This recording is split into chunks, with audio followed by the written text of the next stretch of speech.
Again, this committee has 3 standing yes or no questions that it asks all nominees who appear before the committee. So I want to ask you these 3 questions. Do you agree, if confirmed, to appear before this committee or designated members of this committee and other appropriate committees of this Congress to provide information subject to appropriate and necessary security protections with respect to your responsibilities? Yes. Do you agree to ensure that testimony, briefings, documents, and electronic and other forms of communications of information are provided to this committee and its staff and other appropriate committees in a timely manner? Yes. Thank you. Finally, do you know of any matters which you may or may not have disclosed that may place you in a conflict of interest if you are confirmed? No. Thank you. All right. Well, I will begin questioning, and then I'll go to the ranking member. In my opening statement, I talked about reliability issues and affordability issues as we see the face the future here. During the last 4 years, the EPA issued a number of rules, and numbers of rules, including the Clean Power Plan 2.0, which was intentionally designed to impose massive new costs on reliable coal-fired and natural gas plants in a deliberate effort to shut these plants down.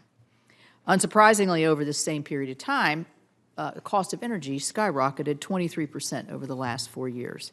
Now, our nation's electric reliability experts, the North American Electric Reliability Corporation, forecasts over half of the United States could face potential electrical shortages and blackouts in the next decade. This is a dire situation on the reliability. This demand is driven by our onshoring of our manufacturing and powering data centers and other things to win the artificial intelligence race. Congressman Zeldin, as you oversee and implement the EPA's statutory obligations to protect public health and the environment, will you also ensure that the agency takes into account the electric reliability and energy affordability impacts on businesses and American families that needed to keep their lights on and to heat their homes? Yes, absolutely. What is your vision for fulfilling the EPA's statutory mission, particularly in the context of getting the agency reoriented back to the basics of protecting communities from air, water, and chemical pollutions and cleaning up contaminated sites? What ideas do you have as moving forward? Chairman, it's important that the EPA is honoring our obligations under the law, fulfilling the historic landmark laws that are on the books, like the Clean Air Act, the Clean Water Act, the Safe Drinking Water Act. It's important that the EPA is accountable and transparent to all of you here on this committee. It's important that we are working closely in collaboration with career staff at the EPA and working closely with other agencies where there's overlapping jurisdiction to make sure that we are following our new obligations under the law as Congress enacts new laws moving forward, to make sure that we are abiding by the Administrative Procedures Act, that I, as administrator, I'm not prejudging outcomes, that I'm making sure that our actions are durable, that they are able to withstand scrutiny, and at the end of the day, I'm able to sit before you at further hearings and to be able to account for my actions as administrator and our actions as an agency.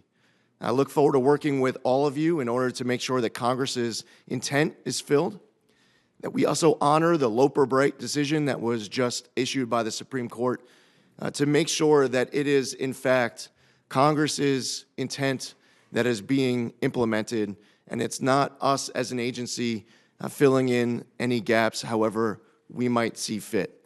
It requires a close collaboration, not just internally within the agency, but with each and every one of you as well.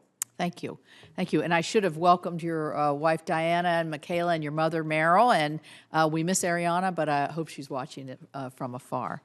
I want to talk about PFAS. West Virginians have had firsthand experience with PFAS contamination and pollution. Everybody does, but we've had a little more. I think we had a little bit earlier, discovered earlier. And I want to continue. We tried last session to get some leading legislative efforts to try to protect essential service providers and American taxpayers from costly litigation and liability. It's a very complicated issue, as you know. but it speaks to one of the core missions of the EPA, which is safe drinking water and clean water. I understand that your New York district has actually experienced the negative effects of PFAS pollution. If confirmed, how do you plan to address the growing challenge of PFAS pollution through the EPA's existing authorities? Chairman, when I was in the House, I was a member of the PFAS task force, also voted for the PFAS Action Act. EPA has an important responsibility to make sure that our obligations are implemented correctly. That is something that through our enforcement and compliance, we have to ensure that we are moving the needle all across this entire country. There are cleanup projects, large and small, across America where many Americans have been waiting decades, generations for that leadership and that action. So working with all of you to deal with these issues in your home state is something that will be top priority of mine. Thank you. I'll turn it over to the ranking member. So we're going to go to second round, and we'll do it in the same order as the folks that were here. Before I begin my round, I would like to put into the record a January 3rd support letter from the former chairman of the Suffolk County Water Authority, which states, the EPA requires strong leadership that balances the complexities of environmental protection with the practical needs of communities across the country. Mr. Zeldin's track record on Long Island exemplifies his ability to lead with compassion, decisiveness, and a clear focus on results. He has already shown his dedication to the values that the EPA upholds, and I'm confident will continue to champion these priorities on a national scale. And I ask unanimous consent, which I'll grant myself, to enter this into the record. I would say there are always no better advocates than our local advocates who actually work with us all the time, and obviously you have a very strong constituency there. I'm going to ask quickly just a couple questions. Class 6 wells, which are used to inject carbon dioxide into deep rock formations, advancing carbon capture and storage technologies, obviously very important to my state.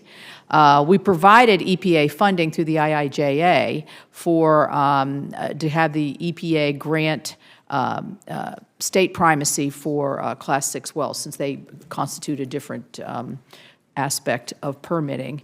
And to date, only 3 of these states have been granted Class 6 primacy. And the EPA has 150 permit applications pending for approval. We have 3 Class 6 well projects under review, and the proposed final action granting West Virginia our state primacy was published in the Federal Register on November the 25th. This is going to be very important to us, as we had testimony last year that the North Dakota, who has primacy, was able to permit, I think, 7 wells in a short period of time, whereas the EPA, as they were trying to permit under their federal authority, it took them over many more years the time to permit just 3. So you can see how those who are closest to the situation have the ability to make good decisions. So will you prioritize the timely completion of West Virginia's Class 6 permitting process and work with me to ensure that the EPA is a resource rather than a barrier in this transition? Yes, Senator. Thank you. You mentioned permitting, and I was very pleased to hear Senator Whitehouse mention permitting reform. We've had lots of stops and starts over the last probably 2 to 3 years on this very issue, and it's holding up construction of critical energy, manufacturing, infrastructure, transportation, doesn't matter what kind of energy, renewable energy, pipelines, whatever. So we need to make it easier to build in America. I believe that's President Trump's vision as well, by modernizing and streamlining our environmental review and permitting processes. Congressman Zeldin, what opportunities do you see for EPA to be able to establish more efficient and predictable permitting processes, in addition to working with all of the other agencies that play a part in this vital decisions? And Chairman Capito, that last part of your question is key for different agencies to be able to work with each other, collaborating with each other, and also for agencies to be able to collaborate with Congress on any opportunities that Congress sees to pursue permitting reform as well. As far as EPA jurisdiction goes, we see a role of the EPA, for example, as it relates to environmental impact statements. There are different issues where there will be opportunities for the EPA to follow its obligations under the law. there's a possibility that Congress might choose to make changes to the law on items that are under EPA jurisdiction. I would look forward to doing my part to make sure that the EPA is not holding up any opportunities to be able to pursue sound applications that otherwise would be and should be approved. Yeah, I think a lot of times in the public domain, permitting reform means to certain people skirting the rules or breezing through environmental reviews without really taking them seriously or actually having them science-based, as we've talked a lot about today. That's not what permitting reform means. Permitting reforms means make these environmental, clean air, clean water rules and other agencies work together and work so that we are getting the right result of clean air, clean water, but we're able to move forward. And so I look forward to that. Here's another West Virginia issue very quickly, and it's the Muddy Creek Restoration Project. It's 19 miles of waterways that has acid mine drainage.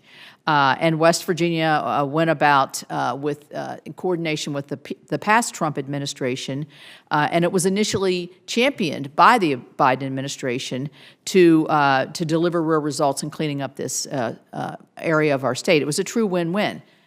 The Biden administration, for some reason, which we can't figure out, flip-flopped on this, and they just started putting more burdensome, costly, and a much, much slower cleanup process. So you're still having your acid mine drainage while we're getting hung up here. It threatens projects like Muddy Creek and discourages other communities from pursuing similar efforts to achieve real environmental remediation and benefits. Will you commit to me, working with me in the state, to try to reverse these counterproductive changes and cut the red tape and restore this for more cost-effective but also better environmental results? Yes, Chairman Capito, I know how much of a priority this is.